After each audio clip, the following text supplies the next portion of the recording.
अवधूत चिंतन श्री गुरुदेव दत्त श्रीपाद राजं शरणं प्रपद्ये। ध्यान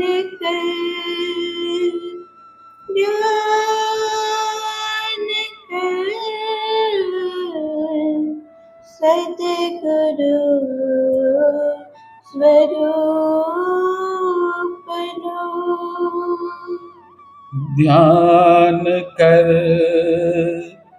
ध्यान कर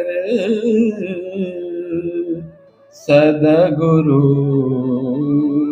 स्वरूपनु। अनंतनायदाणिनी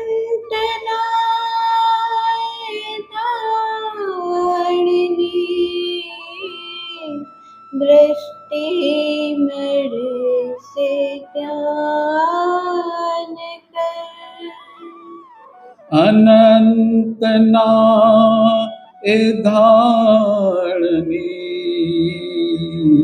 दृष्टि मण से ध्यान कर। ध्यान कर सद्गुरु स्वरूपनु। ध्यान कर सद्गुरु स्वरूपनु। अखंड ज्योतिर्मय रवि शशि रमीरया। अखंड ज्योतिर्मय रवि शशि रमीरया। देखना तेजमय प्रणवदिशे ध्यान कर। देहना तेजमय प्रणवदिशे ध्यान कर।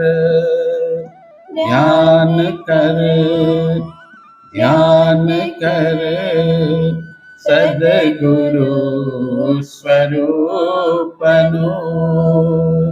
ध्यान कर सद्गुरु स्वरूपनु। निजानंद मस्तिमान तत्वदर्शन थका। निजानंद मस्तिमान तत्वदर्शन थता। हृदयनाय भावते राम मंदिर है। हृदयनाय भावथी राम मंदिर है। ध्यान कर सद्गुरु स्वरूपनु। ध्यान कर सद्गुरु स्वरूपनु। अनंतनायदाननी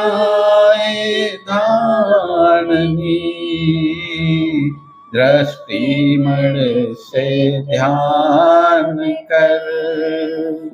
ध्यान कर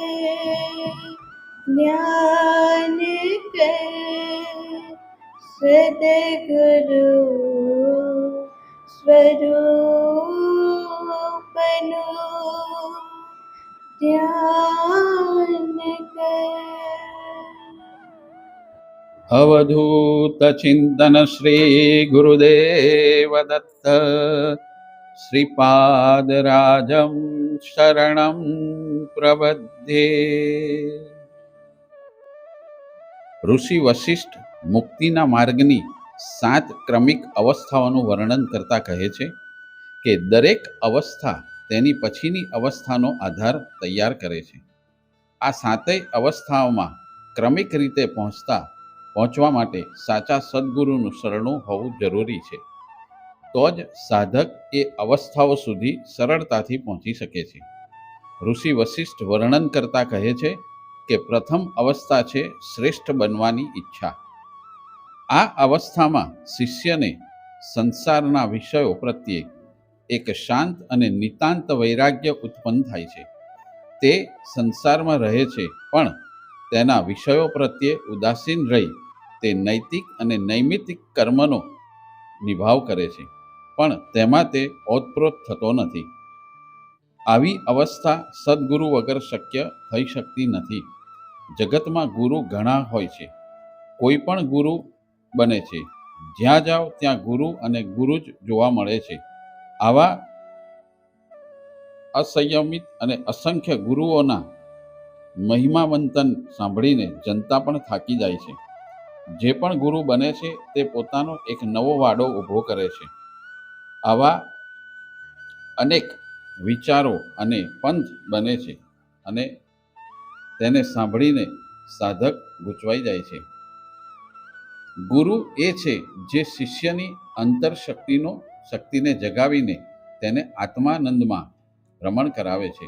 ગુરુની વ્યાખ્યા એ છે જે પરમ તત્વ શક્તિપાત દ્વારા અંતર શક્તિને જગાવે છે, અર્થાત મનુષ્યને તેના આત્માની સાચી ઓળખાણ કરાવે છે. જીવતા તે શિવતા તરફ લઈ જાય છે. જે યોગનું શિક્ષણ આપે છે, જે જ્ઞાનની મસ્તી આપે છે, ભક્તિનો પ્રેમ આપે છે, જે કર્મમાં નિષ્કામતા શીખવી દે છે, જે સહજતામાં સદેહે મોક્ષ અપાવી દે છે, તે જ સાચો અને પરમ સદ્ગુરુ છે.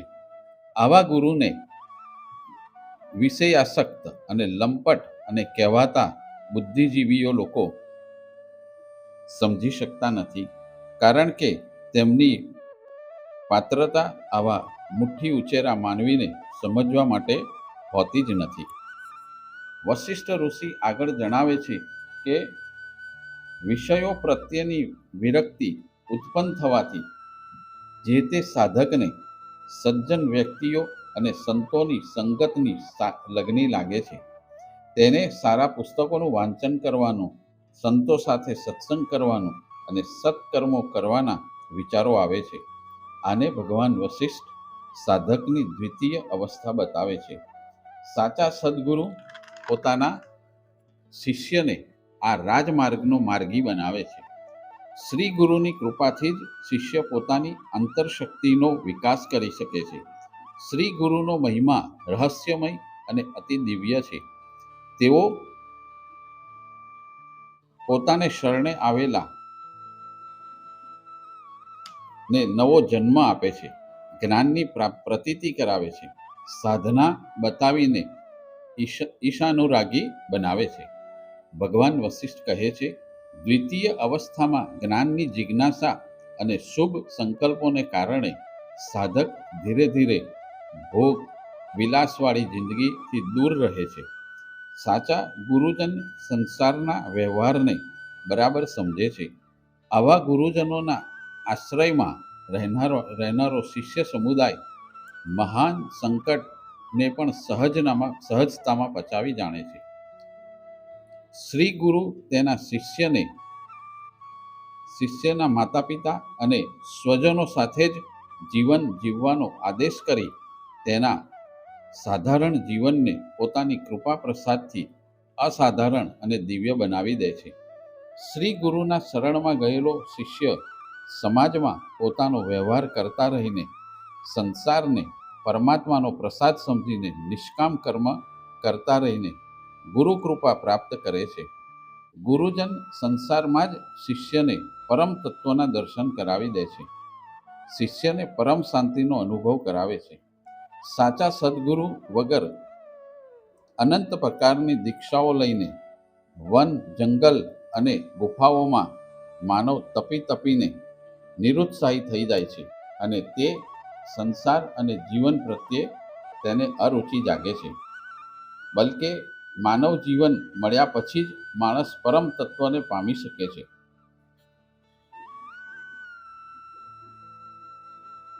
મનુષ્ય જીવન જ એક સાધન છે, જેના દ્વારા સાધક સાધના કરી જગત નિયંતાની અનુભૂતિ કરી શકે છે.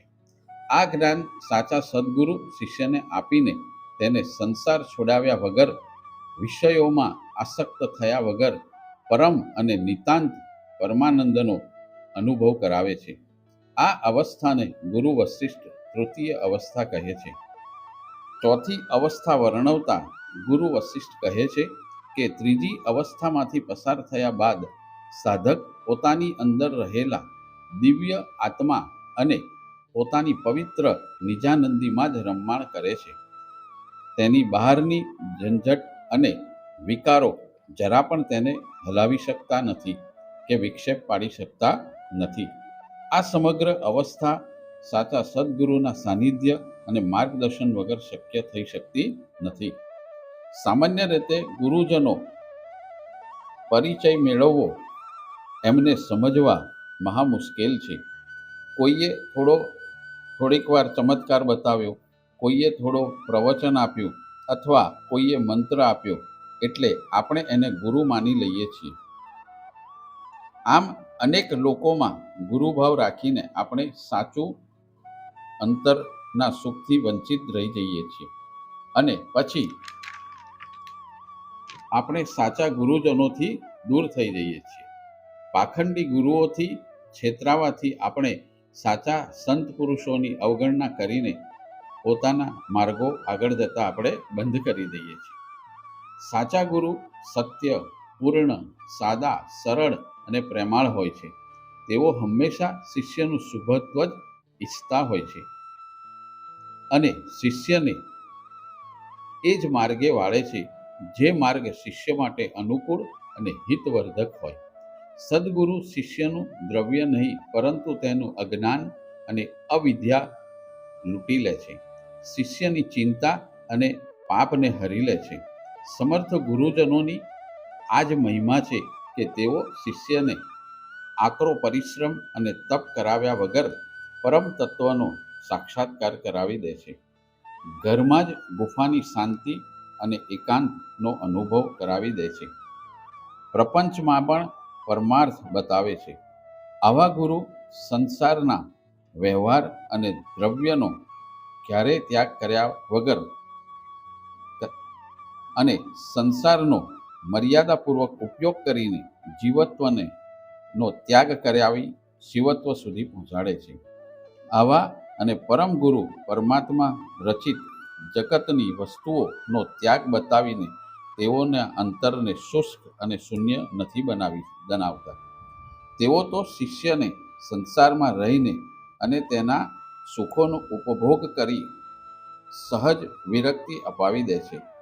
સાધકની અવસ્થાને ગુરુ વશિષ્ઠ પંચમ અવસ્થા ગણે છે.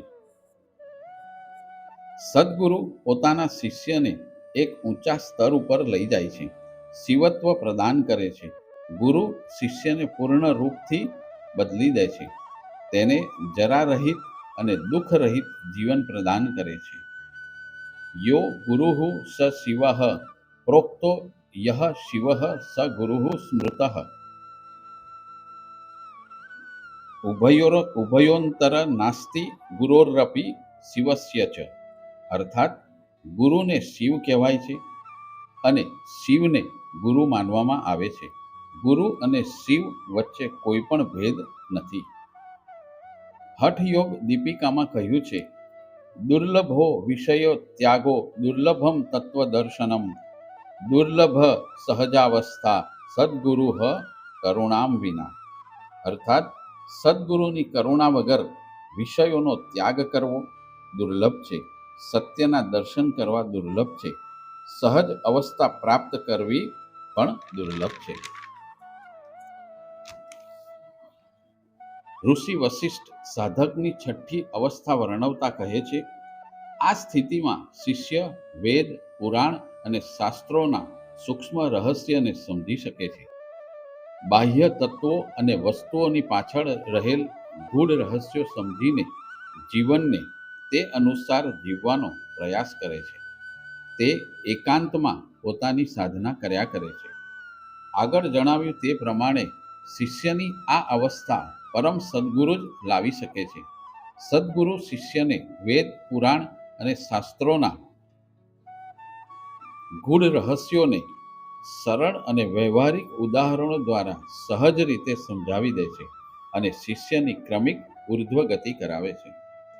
વશિષ્ઠ ઋષિ આગળ કહે છે કે આ રીતે સદ્ગુરુની કૃપા અને માર્ગદર્શનમાં 6 અવસ્થા પૂર્ણ કર્યા બાદ શિષ્યને સમગ્ર સંસાર, પ્રકૃતિ અને જગત પ્રભુમય જ જણાય છે. તે સર્વમાં પ્રભુને પેખે છે. તેની ભેદ વૃત્તિ નિવૃત્ત થઈને અભેદ વૃત્તિ જાગૃત થાય છે. તે સર્વ જીવોમાં ઈશ્વરના જ દર્શન કરે છે. આ સ્થિતિ પ્રાપ્ત કર્યા પછી શિષ્યને કંઈ પણ મેળવવાનું કે ગુમાવવાનું રહેતું નથી. તે કર્માતીત થઈ જાય છે. રંગઅવધૂત મહારાજ લખે છે, બહિર્વૃત્તિ છોડીને થાવું અંતરનિષ્ઠ, શાંતિ અક્ષય તો મળે, મરે સમૂળા ક્લિષ્ટ. શિષ્ય શોક, મોહ, લાભ, ગેરલાભ આ બધા જ વિકારોથી સહજ રીતે અલિપ્ત થઈ જાય છે. પરમ પૂજ્ય રંગઅવધૂત મહારાજ દ્વારા રચિત દત્તાષ્ટકમાં પોતે કહે છે, ઢૂંઢત દેખા જગત મેં સાર વસ્તુ હૈ, जिन पाए सब पालिया, दत्त दत्त दो भे. પરમ પૂજ્ય રંગઅવધૂત મહારાજ કહે છે, પરમ તત્વની પ્રાપ્તિ થયા પછી કાંઈ પણ મેળવવાનું બાકી રહેતું નથી અને જે તે શિષ્ય એ પોતાની અલૌકિક નિજાનંદીમાં વિહરતો રહે છે. પરમ તત્વનો સાક્ષાત્કાર થઈ ગયા પછી શિષ્યની વૃત્તિઓ શૂન્ય થઈ જાય છે. પરમ અને વિવેકી સદ્ગુરુ જ પોતાના શિષ્યને આ અવસ્થા સુધી હાથ પકડીને લઈ જાય છે. આ સ્થિતિને ઋષિ વશિષ્ઠ સપ્તમ અવસ્થા બતાવે છે. આમ સમર્થ સદ્ગુરુનું સાનિધ્ય પ્રાપ્ત થયા પછી ગુરુદેવ પોતાના શિષ્યને આ 7 અવસ્થાઓમાં ક્રમિક વિકાસ કરી તેને પૂર્ણતા બક્ષે છે. આ 7 અવસ્થા ક્રમિક પૂર્ણ થતાં સહજ રીતે શિષ્યને સિદ્ધિઓ પ્રાપ્ત થાય છે. જો શિષ્ય આ સિદ્ધિઓમાં લેપાઈ જાય તો તે અધવચ્ચે તેનો માર્ગ ચૂકી જાય છે અને તેની અવગતિ થાય છે. પરંતુ જો સાચા સદ્ગુરુની શુદ્ધ અને સાત્વિક શરણાગતિ સ્વીકારી હોય તો ગુરુદેવ શિષ્યને આ સિદ્ધિમાં લેપાયા વગર શિવત્વ સુધી પહોંચાડે છે. આ સંદર્ભમાં આપણે એક અલૌકિક પ્રસંગ જોઈએ. નવનાથના જે અવતારો થયા તેમાં રેવણનાથ કે જેઓ ચમસ નારાયણના અવતાર છે, તેઓ સિદ્ધ યોગી હતા. તેઓ જ્યારે નાના હતા ત્યારે ભગવાન દત્તાત્રેય તેમને કાનમાં એક મંત્રની દીક્ષા આપી અને કહ્યું કે આ મંત્ર દ્વારા મહિમા સિદ્ધિ પ્રાપ્ત થશે. આપણા શાસ્ત્રો અનુસાર અણિમા, મહિમા, લઘિમા, ગરિમા, પ્રાપ્તિ, પ્રાકામ્ય, ઈશિત્વ અને વશિત્વ એમ કુલ 8 સિદ્ધિઓનું વર્ણન આવે છે. તેમાંની મહિમા સિદ્ધિનું દાન ભગવાન દત્તાત્રેય રેવણનાથને કર્યું. આ સિદ્ધિ દ્વારા રેવણનાથ જે ઈચ્છે તે પ્રાપ્ત કરતા હતા. તેમણે આ મહિમા સિદ્ધિને કહ્યું કે મારા ઘરનું અનાજ સોનાનું કરી દો, તો તે સમગ્ર સોનાનું થઈ ગયું. રેવણનાથ આ સિદ્ધિનો ઉપયોગ કરી ગામ લોકોને તેમની જરૂરિયાતની વસ્તુઓ આપવા લાગ્યા અને થોડા સમયમાં તેમના ઘરે અસંખ્ય યાચકોની ભીડ થવા લાગી. તેઓ પોતાની સાધના છોડીને આ સિદ્ધિમાં લેપાઈ ગયા. આ સમય દરમિયાન નવનાથના જ અલૌકિક અવતાર મત્સ્યેન્દ્રનાથ જેઓ વિચરણ કરતા કરતા આ ગામમાં આવી ચડ્યા. ત્યારે લોકો દ્વારા રેવણનાથની પ્રસિદ્ધિ સાંભળી તેમણે ધ્યાનમાં જોતા ખબર પડી કે આ તો ચમસનારાયણનો અવતાર રેવણનાથ છે, જેઓને ભગવાન દત્તાત્રેય મહિમા સિદ્ધિનું દાન કર્યું છે. મત્સ્યેન્દ્રનાથના ગુરુ પણ ભગવાન દત્તાત્રેય છે. એ સંબંધે રેવણનાથ મત્સ્યેન્દ્રનાથના ગુરુ બંધુ થાય. તેથી મત્સ્યેન્દ્રનાથને રેવણનાથની દયા આવી. તેમણે આ પરિસ્થિતિમાંથી તેમને બહાર લાવવા માટે મત્સ્યેન્દ્રનાથ પોતે જ્યાં બેઠા હતા ત્યાં સિદ્ધિ દ્વારા હિંસક અને અહિંસક પ્રાણીઓને એક સાથે રહેતા ઉત્પન્ન કર્યા. આ જોઈ ગામ લોકો આશ્ચર્ય પામ્યા. આ વાત વહેતી વહેતી રેવણનાથ સુધી પહોંચી. તેઓએ પણ દૂર રહીને આ સિદ્ધિ જોઈ. તેથી તેઓને પોતાના મનમાં વિચાર આવ્યો કે હું પણ આવી સિદ્ધિ પ્રાપ્ત કરું. તેથી તેમણે મહિમા સિદ્ધિને પ્રગટ કરી અને કહ્યું કે મને પણ આવી લીલા કરવાની સિદ્ધિ આપો. મહિમા સિદ્ધિએ તેઓને કહ્યું કે આ વસ્તુ હું ન કરી શકું. આવું તો કોઈ બ્રહ્મવેતા પુરુષ જ કરી શકે. ત્યારે રેવણનાથે કહ્યું કે તમે મને બ્રહ્મવેતા પુરુષ બનાવી દો. ત્યારે મહિમા સિદ્ધિએ ઇનકાર કરતા કહ્યું કે આ કાર્ય તો ભગવાન દત્તાત્રેય જ કરી શકે. આમ કહી તેઓ અદૃશ્ય થઈ ગયા. રેવણનાથ દત્ત ભગવાનને પ્રસન્ન કરવા માટે ખાવા પીવાનું છોડી દેહભાન છોડીને ધ્યાનસ્થ થઈ ગયા. પરંતુ ભગવાન દત્તાત્રેય પ્રસન્ન થયા નહીં. તેથી મત્સ્યેન્દ્રનાથને રેવણનાથની દયા આવી. તેથી તેઓએ દત્ત ભગવાનને પ્રાર્થના કરતા દત્ત ભગવાન ત્યાં પ્રગટ થયા અને રેવણનાથને સિદ્ધિનો સાચો બોધ આપી તેમને મસ્તક પર હાથ મૂકી તેમને બ્રહ્મવેતા પુરુષ બનાવ્યા. કહેવાનું તાત્પર્ય એ છે કે રેવણનાથ જેવા સિદ્ધ પણ જો સિદ્ધિમાં લેપાઈ જાય તો આપણા જેવા પામરની શું વિશાખ.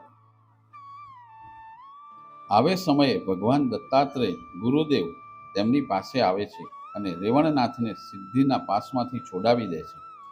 આ જ કારણે આપણા જેવા પામર જીવો કે જે ક્ષણે ક્ષણે વિકારોમાં લેપાય છે, યાચક બની માગણી કર્યા કરે છે, તેમના જીવનમાં સમર્થ સદગુરુની શરણાગતિ અતિ આવશ્યક બની રહે છે. પરમ પૂજ્ય રંગવદૂત મહારાજ લખે છે, મંત્ર તીર્થ દ્વિજદેવને ગણક વૈદ્ય ગુરુમાય જેવી જેની ભાવના સિદ્ધિ તેવી થાય. ભાવે પડતા સુણતા સુદુર્લભ જગમાય કામધેનુ ગુરુચરિત આ શંકાલેશન ત્યાં. અવધૂત ચિંતન શ્રી ગુરુદેવ દત્ત શ્રીપાદ રાજમ શરણમ પ્રપદ્યે.